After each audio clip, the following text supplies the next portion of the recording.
हमारे कवि मित्र ने कहा चलो दादी के घर हो आए, ये बहुत बड़ी चीज है, क्योंकि मैं इस पर एक अलग तरीके की बात करना चाहता हूँ। जो अपनी तरह की किसी भी साहित्य में लिखी गई अकेली एकमात्र कविता है, किसी भाषा में लिखी गई एकमात्र कविता है, और जिसको डॉक्टर गोपाल दास नीरज ने बोला था विपुल इस कविता को हर मंच पर पढ़ना, क्योंकि ये परिवार को जोड़ने के लिए है। दिवाली पर पहले सभी भाई बंधु मिलते थे, हाँ। आज नहीं मिलते हैं। बिल्कुल। क्या कारण है? ऑनलाइन दिवालियां मनने लगी हैं। तो दिवाली ऐसे नहीं होती है, ये एक पर्व है, उत्सव, सनातन का उत्सव पर्व है, और ये माँ बाप के बिना, बुजुर्गों के बिना पूरा नहीं हो पाता है। लेकिन आज की युवा पीढ़ी को संदेश देने के लिए ये कविता पढ़ना चाहता हूँ। स्वागत है। और यदि हमारे युवा पीढ़ी के लोग अपने माँ बाप को, सास ससुर को, बुजुर्गों को साथ रखेंगे, तब मैं मानूंगा ये कविता सार्थक हुई है। अभी तक काफी लोगों ने तो प्रतिज्ञा कर ली, अब आज आपके माध्यम से ऑनलाइन हम लोग सब चीजें कर रहे हैं, छोटा सा सारी बच्चा बच्चा भी ऑनलाइन बांट रहे हैं। जब आप मिलना जुलना ही खत्म हो गया। जब किसी बच्चे को आप बेबी सिटिंग में छोड़ने जाते हैं तो बच्चे की क्या भावना होती है, कभी आपने सोची? उसको व्यक्त करना चाहता हूँ। हो सकता है कि मैं भावुक हो जाऊं कविता के बीच में, क्योंकि कविता लिखने के लिए उसी स्तर पर जाना पड़ता है, तब भाव आते हैं। सुनिएगा। स्वागत। बच्चा क्या कहता है माँ बाप से? दिवाली तो दूर की बात है, तुम मेरा जीवन व्यतीत नहीं कर पा रहा हूँ। ये मम्मी पापा बंगला ले लो, खूब कमा लो चांदी सोना।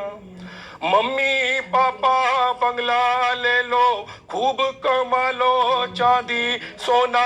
मेरा बचपन तुमने छीना, दिन बीते मेरा खाली सूना। मम्मी पापा बंगला। मम्मी कल मैं जब रोई थी, राजू हंसा आंटी सोई थी। बेबी सिटिंग में क्या होता है?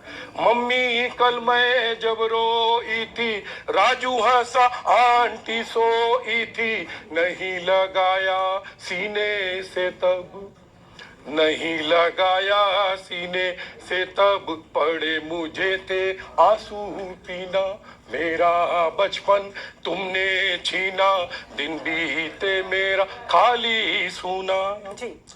रोते रोते चुप हुई थी, रोते रोते चुप हुई थी। शायद मुझको भूख लगी थी, किंतु खाना नहीं सुहाता, किंतु खाना नहीं सुहाता। भूखे पेट पड़ा था सोना। मेरा बचपन तुमने छीना, दिन बीते में खाली सूना। मम्मी मुझको ज्वर आया था, मम्मी मुझको ज्वर आया था। जाने क्यों मन घबराया था। मैं तो जानू तेरी गोदी, मैं तो जानू तेरी गोदी, मैं तो जानू तेरी गोदी। वो ही मेरा स्वर्ग बिछौना।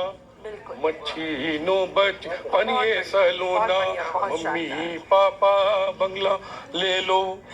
मेरे नन्हे हाथ है मैया, सदा तुम्हारे साथ है मैया। मेरे नन्हे हाथ है मैया, सदा तुम्हारे साथ है मैया। तेरी सूरत सबसे न्यारी।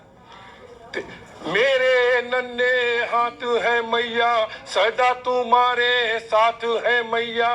तेरी सूरत सबसे न्यारी, तेरे संग चाहूं मैं जीना। तेरी सूरत सबसे न्यारी, तेरे संग चाहूं मैं जीना। मेरा बचपन तुमने छीना, दिन बीते मेरा खाली सूना। अंतिम में मगनी 4 पंक्ति अगर सुन लीजिए, ये क्योंकि पंक्तियां पंच है कविता का, क्षमा चाहूंगा। नहीं चाहिए मुझको कुछ भी, ना मांगू मैं खेल खिलौना। नहीं चाहिए मुझको कुछ भी, ना मांगू मैं खेल खिलौना। मम्मी तेरी दौलत मैं भी तेरा सोना गहना। मच्छी नो बचपन ये सलोना, मच्छी नो बचपन ये सलोना। क्या बात। बिल्कुल, और बहुत खूबसूरती से आपने ये संदेश युवाओं तक पहुंचाने का काम किया। जो बिना बुजुर्गों के और जो बच्चे बिना अपने मम्मी पापा के, क्योंकि देखिए काम में व्यस्तता के चलते कई बार ऐसा होता है कि पिताजी कहीं बाहर गए हुए हैं काम के चलते और दिवाली पर अपने बच्चों के साथ वो सेलिब्रेट नहीं कर पाए हैं, तो बहुत खूबसूरती से आपने ये संदेश उन तक पहुंचाने का काम किया है, इसके लिए आपका बहुत बहुत धन्यवाद भी।